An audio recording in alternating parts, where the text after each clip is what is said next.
Il y a 2 ans, je sortais ma première vidéo parlant du manga Kingdom, et depuis, j'ai rien sorti à son sujet. Aujourd'hui, j'ai l'occasion de rectifier le tir avec cette vidéo. J'avais en effet envie de parler de Kingdom, car c'est un manga qui me tient énormément à cœur, étant l'un de mes préférés. Qualité scénaristique, des dessins de bons personnages, une narration soignée, des stratégies militaires et politiques sur un brin de vérité historique, c'est le genre d'histoire qui me plaît le plus. Salut à toutes et à tous, c'est Kamui et aujourd'hui, comme je l'ai déjà fait pour One Piece il y a un an, je vais vous dresser ici le top 10 des meilleurs arcs de Kingdom selon moi.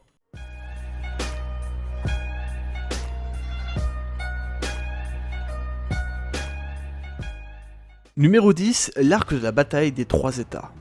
Il s'agit de l'arc faisant directement suite à l'invasion de Zhao.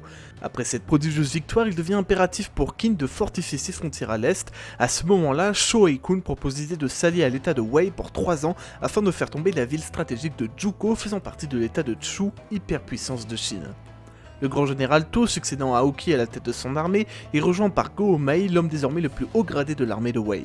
Face à eux et pour garder Juko, de très expérimentés généraux dirigés par l'imposant Manhu. La raison pour laquelle j'aime cet arc, c'est parce qu'il marque le retour de plein de personnages après la longue campagne de Kinazao contre Riboku et Oken. Go-Mei et ses tactiques excellentes, Ranbyaku le berserker, Koyoku et Hakuren de Chu, ainsi que, à mon sens, mon armée préférée de l'œuvre après l'unité Isshin, celle de l'armée de To, accompagnée de Rokuomi, Ryukoku et Kano. L'aspect de l'alliance entre Qin et Wei est également très intéressant, il nous permet de renseigner sur les relations géopolitiques entre les états combattants de Chine, en plus d'en apprendre plus sur l'armée de Wei que nous n'avions plus trop vu depuis l'arc des Dragons de Feu. Il s'agit en plus d'un arc introduisant les puissants généraux de Juko, tous aussi charismatiques et au passé si intéressants, Manhu, Sentoun, Ganu et Jukoro. J'adore particulièrement Manhu et son histoire du temps du royaume de Beki et la raison pour laquelle lui et ses suivants se battent si ardemment. Manhu est aussi arrogant que humble et a surtout pu nous offrir une rencontre intéressante avec Mobu, qui est aussi l'un des personnages faisant son grand retour dans cet arc. Honnêtement, l'arc ne paie pas de mine à côté des prochains, mais il est certainement l'un de ceux nous ayant proposé un aspect de la guerre les plus intéressants, avec des combats violents mais peu meurtriers et une dimension intellectuelle originale entre les seigneurs de Juko, To de Qin et Go-Mei de Wei. En très peu de chapitres, l'arc nous présente tout un tas de personnages que j'ai vraiment hâte de voir revenir dans l'œuvre. Numéro 9, l'arc du travail des bureaucrates. Kingdom évidemment, c'est beaucoup de guerres, de tactiques, de combats, de bains de sang. Hara, l'auteur du manga, est devenu un maître dans l'art de nous retranscrire d'immenses batailles au travers de ses dessins très détaillés. Même si l'aspect militaire reste principal dans l'œuvre, puisque l'on suit les aventures de Chine, on ne peut nier l'immense aspect politique qui régit les royaumes combattants entre eux, ou la manière dont un état gère son gouvernement. Tout cela, c'est auprès du roi de Qin, Heisei, qu'on peut l'apprendre. L'arc des bureaucrates fait suite à la campagne de Kokuyo et au combat entre Riboku et Keisha d'un côté et Kanki et Shin de l'autre. Il s'agit de la première grande bataille qui lance la conquête progressive de Zhao par Qin. Lors de cet arc, le diplomate le plus réputé de Qin, Saitaku, convie à la capitale Kanyo le premier ministre de Zhao, Riboku, ainsi que le roi de Qi, Wuken. 2 réunions vont ainsi avoir lieu, la première étant un repas non officiel entre Wuken et Heisei. Le principal enjeu de cet arc pour le roi de Qi sera de savoir si Sei est digne ou non de porter de nouvel espoir de l'unification de la Chine, et un accord officieux fut conclu à l'issue de cette première réunion.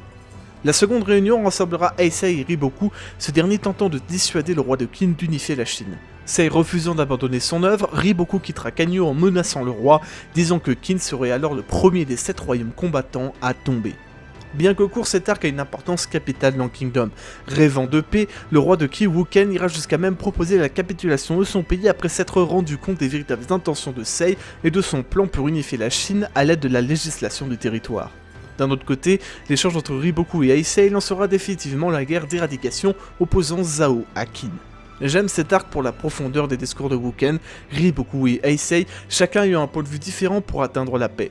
On en apprend beaucoup sur les pays, la manière dont ils interagissent entre eux et surtout l'importance du rôle de diplomate rempli par Saitaku. Ce dernier, espérant un jour que les guerres cessent, jouant sa vie pour que Wuken et Heisei se rencontrent et discutent, finira par décéder paisiblement après avoir mené à bien son ultime mission. Numéro 8, l'arc de la bataille des Q. Au départ, on ne pensait pas que cet arc serait si incroyable. Pas de mort mémorable, un combat en demi-teinte entre Shin et Gaku Hakuko, et un manque d'intensité pour l'unité Isshin en général. Cependant, la bataille des Q fut très intéressante, opposant Zhao et Qin pour la première fois depuis la défaite de Riboku à Gyo, Ryogyo et aux plaines de Shukai. Elle oppose l'armée de Kanki, aidée par les unités Isshin de Shin et Gyokuo de Hohon, à l'armée de Kocho des généraux Hakuko, Gaku, Kohaku, Ryuhaku et Ryufu. 95 000 contre 240 000. La victoire semble être largement acquise pour Zhao. De plus, l'armée de Isshin, qui arrive d'un autre front en retard, doit laisser le Gyoukuo s'occuper seul du front de gauche de la bataille. Enfermée dans la forteresse naturelle d'Eikyu, la Gyoukuo se fait massacrer mais parvient à tenir 7 jours jusqu'à l'arrivée de l'armée de Shin et de l'unité de Kyokai. Oron, sauvé de justesse par l'unité Isshin, développe un plan de détresse avec Karyoten pour prendre Eikyu au général Gakuakuko. Il ne s'agit non pas de prendre la montée en douceur car celle-ci a été piégée par Zhao, mais au contraire grimper la falaise d'Eikyu, la plus escarpée, pour directement arriver au QG du général de Zhao. Mais ce n'est pas à cette bataille que l'arc d'Eikyu brille réellement, car d'un autre côté, l'armée principale de Kanki affronte directement l'armée principale de Kocho. Kanki est un ancien bandit et général aux tactiques très risquées et peu orthodoxes. Alors que la victoire semblait acquise pour Kocho, son adversaire avait en réalité toutes les cartes en main. En effet, Kanki avait dispersé dès le début son armée afin que celle-ci paraisse plus faible aux yeux de Zhao pendant qu'elle fuyait. En plus de cela, il avait fait exprès de laisser des feux de camp en grand nombre pour faire croire à une armée de grande taille alors qu'il n'en était rien. Alors qu'il est resté supposément que Kanki à abattre, ce dernier, accompagné de plusieurs autres groupes de son armée, surgissent de nulle part et parviennent à prendre le QG de Zhao. Se sacrifiant pour faire gagner du temps au reste de son armée, Kocho affrontera seul Kanki avant de se suicider. Kanki victorieux, celui-ci n'hésitera pas à suivre les pas d'Akuki à Chohei et décidera de décapiter 100 000 soldats de Zhao de sang-froid. S'ensuivra un prodigieux affrontement idéologique entre Kanki et Heisei, le roi de Qin, mécontent de ce massacre. Ce dernier fait, la stratégie d'Eikyu et la tactique ultime de Kanki contre Kocho font de cet arc un incontournable de Kingdom selon moi, et j'ai hâte de revoir tout le génie de Kanki à l'œuvre. Numéro 7, l'arc de la vengeance de Kyokai. Celui-ci est très court et fait directement suite à la bataille de la porte de Kankoku entre Qin et la coalition des états de Zhao, Yan, Han, Shu et Wei. Peu avant cette bataille, Kyokai, ayant sympathisé avec Shin, se sent prête à aller de l'avant et à ne plus avoir que la vengeance de la mort de sa sœur en tête. Cependant, pour faire le repos à l'âme de Kyosho, Kyokai va demander à Shin de s'absenter afin de clarifier une bonne fois pour toutes les choses avec l'assassin de sa sœur, Yuren. Cette dernière fut en effet victorieuse du dernier rituel des tribus affiliées au Shiyu, l'assassin légendaire. C'est à ce moment-là que Kyosho fut tué et que Kyokai quittera sa tribu pour aller à Qin. L'intrigue se déroule alors dans les montagnes de Zhao, où Kyokai retrouvera Yuren pour un affrontement d'anthologie. Très différent des arcs habituels de Kingdom, la vengeance de Kyokai ne paie pas de mine après l'extraordinaire arc de la coalition. Néanmoins, c'est l'un de mes préférés, car il se centre sur un de mes personnages favoris, Kyokai. Non seulement on apprend pleinement son passé, mais Hara nous a aussi fait part de la culture et des traditions des clans Shiyu dont la tribu Kyo fait partie. Kyokai et son épée Ryokusui firent face seuls à la tribu Yu avant d'affronter en 1 contre 1 Yuren et son épée Sekikaku. Kyokai, aux portes de la mort, nous sortira des techniques incroyables et une volonté sans équivoque pour finalement vaincre Yuren. Se remémorant ces moments aux côtés de l'unité Isshin avec évidemment cette planche incroyable du chapitre 361 et souhaitant y retourner pour y vivre sa vie future, elle réussira à transpercer son adversaire par l'arrière, gagnant alors le combat. Aidé par Kyomei, Kyokai pourra survivre de ses blessures et cacher le corps de Yuren pour brouiller les pistes, et ce afin de retourner là où est sa véritable place, aux côtés de Shin, Karyoten et l'unité Isshin. Numéro 6, l'arc de l'état de Ai. Encore différent de ce que nous avons vu précédemment, après guerre, diplomatie et vengeance, voici un arc très axé sur le politique et la trahison. Après la bataille de Chiyoyo entre Wei et Qin et la victoire de ce dernier, la faction de la reine, mère du roi Heisei, demande à ce que les villes prises dans la région de Chiyoyo soient administrées par le harem royal. Après l'aval du chancelier Ryofui, le harem contrôle désormais une petite région aux frontières avec Wei, dirigée par la reine et un homme du nom de Rohai. Celui-ci n'est en réalité pas un haut fonctionnaire reconnu pour ses capacités, mais un ancien prostitué étant le seul à pouvoir satisfaire les besoins affectifs de la reine Biki. À eux deux, ils ont eu 2 enfants, ce qui constitue une grave trahison au sein du royaume de Qin. Désireuse de se venger de Ryofui et de Heisei, la reine-mère va fonder l'état de Ai dans la région de Chiyoyo et va tenter de tuer le roi et de prendre la capitale de Qin, Kanyo.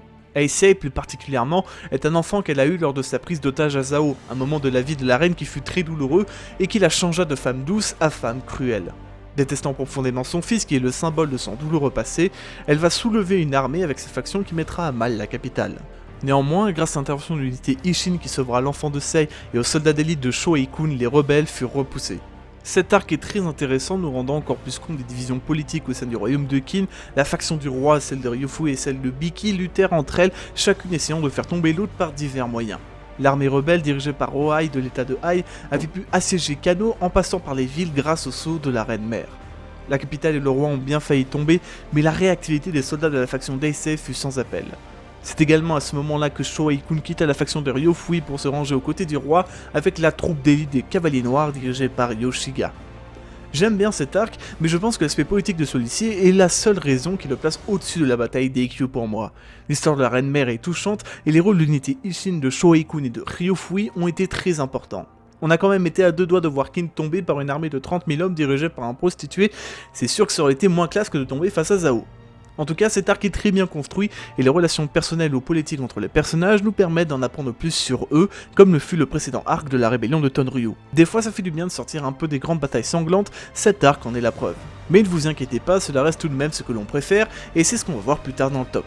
Pour l'heure, parlons d'une autre rébellion avec l'arc de la prise de pouvoir par Seikyo. Il s'agit du tout premier arc de Kingdom, là où tout a commencé, là où Shin, Karyoten et Heisei se sont rencontrés. 47 chapitres pour moi de pur bonheur, où nous avons pu découvrir l'univers complexe de Kingdom par Yasuhisa Hara. Profitant de la mort du précédent roi de Qin, Seikyo va avec sa faction tenter de chasser et de tuer le roi légitime du pays, Sei, car ne reconnaissant pas le sang impur qui l'abriterait. C'est après la mort de Yo, la doublure de Sei et meilleure amie de Shin, que Sei va rencontrer son futur bras armé. Aidé de Shogun-kun et de Eki, deux soldats, et après avoir survécu aux attaques de plusieurs assassins, Sei, Shin et Karyoten vont devoir chercher de l'aide auprès des alliés immémoriaux des rois de Qin, les membres des tribus des montagnes, dirigés par la très belle mais très dangereuse Yotanwa. Ceux-ci, avec un petit groupe, vont infiltrer la capitale de Kanyo et éliminer leurs ennemis, jusqu'à arriver auprès de Seikyo et de rendre publique sa rébellion auprès du roi légitime. Tentant de s'échapper, les suivants de Seikyo, après la mort du chancelier Kitsushi, seront interceptés par To, le bras droit de Oki. Après un bref duel entre Seikyo et Heisei, Seikyo admettra sa défaite, ainsi se conclut cet arc. En général, le premier arc d'un manga est souvent gravé dans les mémoires, mais il est rarement aussi intense que ne l'est celui-ci pour Kingdom. Cet arc brille par son importance catégorique quant à la suite de l'histoire, car faisant porter Heisei sur le trône et faisant rentrer Shin dans l'armée de Qin. Cet arc marque aussi l'apparition de la plupart de mes personnages préférés, Oki, To, Yotanwa, Baijiu, Shunmen et Karyoten, tout ça sans encore mentionner le sublime premier combat de Shin contre Saji, un assassin d'élite, qui nous a démontré tous les talents en dessin et en scénarisation de Hara. En bref, un arc avec de grands enjeux dès le début de l'histoire et un casting de personnages très intéressant au programme, en même temps, il fallait bien ça pour faire accrocher le lecteur à l'histoire de Kingdom. Numéro 4, l'arc de la campagne de Sanyo. Après la sanglante bataille de Baiyo, une alliance est conclue entre Qin et Zhao grâce à Riboku et Ryofui. Cette alliance a pour but de s'entraider afin de ronger les frontières de l'état de Wei. Du côté de Qin, la première grosse campagne résultant de cette alliance est celle de Sanyo, opposant les armées de Qin dirigées par Mogo, assistées de Kanki et Osen, à celle de Wei dirigée par Akukisai, grandement aidée par le général renégat de Zhao, Rempa, désormais exilé à Wei. Akukisai n'est pas une grande menace pour le vieux et expérimenté général qu'est Mogo. En revanche, Rempa est un monstre de guerre, ancien des trois grands cieux de Zhao, accompagné de ses 4 rois célestes, Rinko, Keishibo, Kyoen et Gembo. Mogo n'a jamais pu gagner contre Rempa. Et cette bataille de Sanyo est une nouvelle occasion pour Mogo de vaincre son ennemi juré. Pour cela, le vieux grand général va utiliser toutes les ressources dont il dispose pour piéger Rempa dans une forteresse naturelle. Cependant, face à l'instinct de l'ancien général de Zhao, les tactiques de Mogo ne serviront encore une fois à rien. D'un autre côté, c'est une bataille sanglante qui oppose l'unité Isshin à l'armée de Rinko. Lui et Rempa sont pour moi les deux seuls personnages qui portent l'arc de Sanyo aussi haut dans le classement. Que ce soit Rempa contre Mogo, qui est un combat d'expérience très intéressant entre deux armées, ou bien le combat singulier entre Rinko et Shin, qui est une véritable démonstration martiale. J'adore l'arc de Sanyo pour la performance incroyable de Kyokai qui était à deux doigts de se sacrifier pour son unité, la prison de Sansu de Osen qui va totalement balader l'armée de Kyoen, ou bien encore la première apparition de Kanki et la scène mémorable où il tue le stratège Gembo. 3 moments, 3 planches sont particulièrement marquantes de l'arc de Sanyo et démontrent alors le talent immense de Hara pour le dessin. La première est celle où Shin vainc finalement Rinko en termes d'un des combats les plus incroyables de Kingdom selon moi, la seconde est celle où Shin prend Kyokai dans ses bras alors que celle-ci était aux portes de la mort, et la dernière est pour moi le moment où Shin reçoit un coup de Rempa et qu'il se rend alors compte de la puissance que doit détenir un grand général. Tous ces éléments font de la campagne de Sanyo l'un des arcs les plus mémorables de tout Kingdom, mais il y en a encore 3 qui, selon moi, surpassent encore la bataille de Sanyo. Numéro 3, l'arc de la bataille de Baiyo. Encore une bataille entre Qin et Zhao, et celle-ci prend place directement avant celle de Sanyo. Il s'agit du seul et unique arc où nous verrons mon personnage préféré, Oki, réellement à l'œuvre. L'unité Isshin vient à peine d'être baptisée, et elle n'est alors qu'un petit groupe inexpérimenté dirigé par Shin. Ce dernier sort de son entraînement avec Oki, tandis que d'un autre côté, Karyoten rentre à l'académie des stratèges. Alors que Zhao envahit Qin au nord, Oki, à la capitale, entend dire que le général en chef ennemi n'est autre que Oken. Ce dernier est en effet à l'origine de la mort de Kyo, ancienne grande générale de Qin et amour de Oki. Ce dernier, avec l'aval du roi, part alors pour Baryo, accompagné de ses fidèles serviteurs, Tos II, ainsi que ses commandants Rokuomi, Kano, Ryokoku, Rimbo et Dokin, ainsi que l'armée de Mobu. Face à eux, Oken évidemment, mais aussi les généraux spécialisés de Zhao, Choso, Kosenryu, Shomo, Mangoku, Fuki et Ryaku. Cette bataille est sanglante, pleine de tactiques, et surtout on en apprend beaucoup sur Oki, sa manière de combattre et son passé en commun avec Oken. Ce dernier est un monstre de puissance qui va décimer l'unité Isshin sans aucune difficulté, tuant notamment Bito, le frère de Bihei. Cet arc sonne aussi la première apparition de Riboku, qui nous démontrera pour la première fois ses talents en stratégie militaire, car étant celui qui piégea l'illustre armée de Oki. Malgré un début de victoire pour Kin avec la mort de Fuki par Shin, celle de Choso par To et celle de Shomo par Oki, l'arrivée de Oken et les renforts de Riboku repoussent Kin. Affaibli par ce combat contre Oken et par une flèche tirée par Gika, l'un des 10 meilleurs archers de Shin, Oki finira par s'éteindre auprès de Shin, à qui il confiera Sagwan Dao et de ses serviteurs qui ne purent que lui dire adieu. La bataille de Bayo est exceptionnelle de par l'histoire liant Oki et Oken, de par les premiers pas de l'unité Isshin contre Zhao et de par la démonstration du génie de Riboku qui arrivera à repousser Oki et à piéger l'armée de Mobu. Même si Zhao s'en ira ensuite des terres de Qin et qu'il compte plus de morts que leurs ennemis, cette victoire n'en sera pas une pour l'armée de Oki et celle de Mobu, ainsi que pour l'unité Isshin et leur pays. Car ce jour-là, la dernière légende de Qin, dernier vestige des 6 premiers illustres grands généraux, l'oiseau colossal de Qin, Oki, s'en est allé, laissant sa volonté à son second To, ainsi qu'à Shin et son unité, qui verront dès lors Zhao, Riboku et Oken comme leurs ennemis jurés. Numéro 2, l'arc de l'invasion de l'ouest de Zhao. 147 chapitres et presque 4 ans de publication continue, voici l'arc le plus colossal de Kingdom et l'un des plus longs tout animé et manga confondus. C'est le moment, Qin décide d'en finir avec Zhao et d'envahir son territoire. 4 batailles principales vont se succéder, Retsubi aux portes de Zhao, voyant sa forteresse se faire pendre en un seul jour par l'armée des montagnes de Yotanwa et l'unité Isshin, Ryoyo qui verra s'affronter Yotanwa et Eki au Quanrong dirigé par Rozo et Shunsuiju, qui verra la reine des montagnes vainqueur au terme d'un combat sanglant opposant des bêtes déguisées en soldats, Gyo qui sera une bataille d'usure et psychologique entre Kanki et les soldats de la ville, et enfin la plus importante, la bataille des plaines de Shukai entre l'armée principale de Riboku et celle d'Osen. 120 000 contre 88 000, l'armée de Qin est en désavantage et les tactiques d'Osen n'auront ramené la victoire que grâce au talent inné des unités Isshin, Gakuka et Gyokuon, chacune menant les armées au combat sur les flancs droit et gauche tout en battant des généraux de Zhao réputés comme Ohon qui tuera Gyoun, Moten qui repoussera à lui seul l'aile gauche et qui réussira à blesser le vassal de Riboku Bananji, et enfin Shin qui viendra à bout de Gakuei, Chogaryu et surtout Oken. Ce dernier combat est impressionnant, Shin affronte pleinement Oken, celui qui a tué ses 2 mentors, les généraux Oki et Ryukyo. Un combat intense qui verra finalement Shin être vainqueur, Oken, l'objet de terreur de Zhao, est enfin tombé. Et ainsi de suite, il s'agit également de la perte de Retsubi, Ryoyo et surtout Gyo, 3 villes très importantes pour Zhao, ainsi que la première immense défaite de Riboku, qui sera alors condamné par le roi Tojo à la peine de mort. L'arc de l'invasion de l'ouest de Zhao, ce sont les combats et les tactiques incroyables de la Gakuka, la Gyokuon et de l'unité Isshin, ainsi que de l'armée d'Osen et l'incroyable intelligence de ce dernier.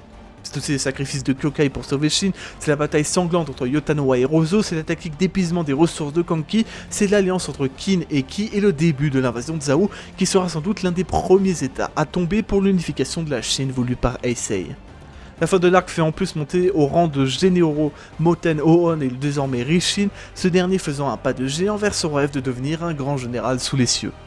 Il y a clairement trop de moments fantastiques dans cet arc, qui est le plus détaillé et l'un des plus travaillés de tout le manga. On voit vraiment que Hara s'est fait plaisir et il en a en plus profité pour développer et introduire tout un tas de personnages.